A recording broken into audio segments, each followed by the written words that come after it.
Have you ever wondered what the roar of someone carrying the weight of the entire world on their back sounds like, while knowing there's no way out? Well, in Attack on Titan, Ewan Yeager became that desperate echo, a roar that wasn't just sound, but a cry of the soul, the last sign that, even on the brink of falling, he still clung to his destiny. Or maybe he was just trying to convince himself. From the very start, Ewan was always driven by an inner fire, a flame that seemed inextinguishable. The boy who swore to wipe out all Titans grew, matured, and broke along the way, but deep down, that fury never left. It only twisted, distorted, until it became something even his closest friends couldn't recognize. Eren'S final roar, before his fall, is the very synthesis of it all: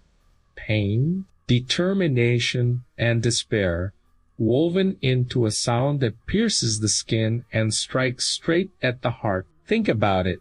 It wasn't just the voice of a young soldier, it was the voice of an entire people, the voice of generations crushed by fear, by hatred, by uncertainty. It was as if Ewan had become the mouth of destiny itself, spitting his rage at a world that had always forced him to his knees. And that's what makes this scene so unforgettable, because in that moment, when his voice rose, you realize it wasn't just him falling. The promise of freedom was shattering too. That war isn't beautiful. It isn't heroic. It's raw, torn, visceral. It's a sound born from the gut, from the depths of the soul, from what remains when hope is gone. It's the noise of someone who refuses to die quietly. And the impact is so strong that even those who don't understand the words feel the pain in the tone, the agony reverberating like thunder trapped inside a chest ready to burst. And here's the question. Why do we shiver at that sound? Because deep down, we know that roar doesn't belong only to Ewan. It's a mirror of humanity who hasn't wanted to scream against injustice, who hasn't felt the lump in their throat from not being heard. Ewan just gave shape to what we all carry but hide. And speaking of giving shape to what's trapped inside you, there is a tool that turns ideas into action in an incredible way. The Elga 2 Stream Deck MEK DOI's creative panel,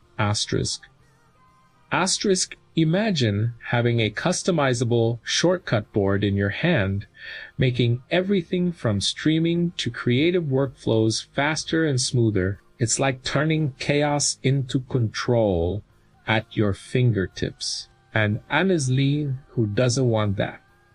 Back to the most painful part of that moment is the loneliness. Because even surrounded by enemies and even former friends, that roar finds no echo.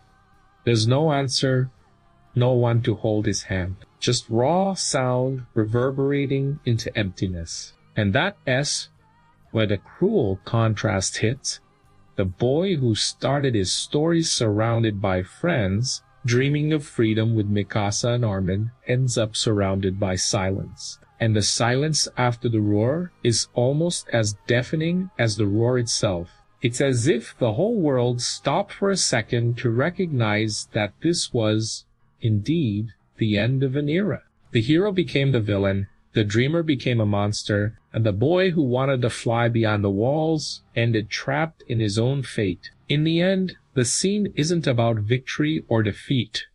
It's about the weight of choices that can't be undone. Eren'S roar is the last remnant of the child who still believed in the impossible, mixed with a man who knew there was no way back. It's not a cry for salvation. It's a cry for witnesses, as if you were saying, I was here. I fought. I fell, but I fell roaring. And we, watching from this side, are left with a strange mix of emptiness and fulfillment. Empty because it's over. Fulfilled because we witnessed something that transcended the story itself. It was human. It was real. It was unforgettable, and maybe, deep down, that's the real question that lingers. Was Eren'S final roar a call for freedom, or just the melancholic sound of someone who realized, too late, that he was never truly free?